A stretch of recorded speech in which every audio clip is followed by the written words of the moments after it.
BC కులగణన Congress patent అని అన్నారు ప్రభుత్వపు ఆది శ్రీనివాస్. గతంలో ప్రతి పేదవాడికి ఏది కావాలో కాంగ్రెస్ పార్టీ గుర్తించి అందించింది. ఎన్నో ఏళ్లుగా ఉన్న కులగణన డిమాండ్ను కాంగ్రెస్ హయాంలో చేశామని అన్నారు. కులగణనపై బీజేపీ ఏనాడు కూడా నోరు విప్పలేదని, ఇవాళ మేం చేసిన తర్వాత దిగివచ్చిందని అన్నారు.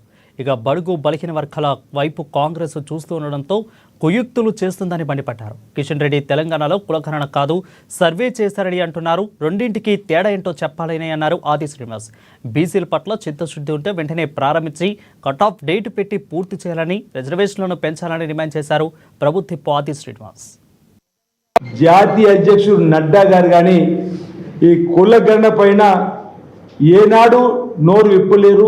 ఏ రోజు కూడా ఈ కులగణన అంశంలో మాట్లాడిన సందర్భాలు లేవు.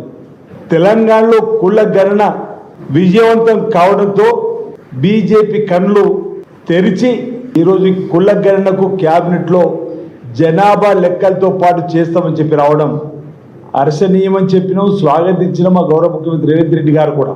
ఈరోజు బీజేపీ యొక్క కుయుక్తులు కానీ రాజకీయ స్వార్థం కానీ అందరికి కూడా అర్థమవుతున్న వేళ, అంటే ప్రధానంగా బడుగు బలహీన వర్గాలందరూ కూడా కాంగ్రెస్ వైపు నిలబడుతున్న చెప్పిన ఒక భయంతో బీజేపీ ఇప్పటికైనా కన్ను తెరిచి జనాభా లెక్కలతో పాటు మేము బలహీన వర్గాల సంబంధించిన కులగణన కూడా చేస్తామని చెప్పనేటి మాటను స్వాగతిస్తున్నాం అనే సందర్భంగా చెబుతూ, ఇక్కడ కిషన్ రెడ్డి గారు ఒక కేంద్ర మంత్రిగా తెలంగాణలో జరిగింది కుల సర్వే, కులగణన కాదని అంటున్నారు.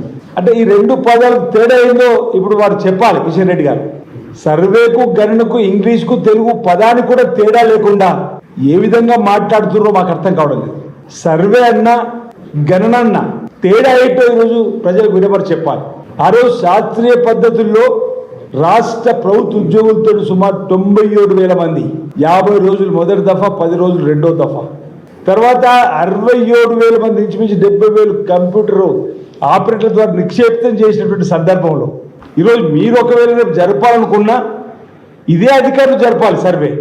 మరి మీరు జరిపే సందర్భంలో అప్పుడు గిట్ట కులం చెప్పని వారు ఇప్పుడు కులం చెప్తారా అనేది ఒకసారి ఆలోచన చేయండి. కులంలో అయితే తేడా రాదు కదా. సర్వే జరిపినా కులగణన జరిపినా ఈ కులాలలో లెక్క తేడా రాదనేటువంటి విషయాన్ని ఎందుకు కిషన్ రెడ్డి గారు మరి చేస్తే ఎందుకు మరి వారు అర్థం చేసుకుంటలేదని చెప్పండి.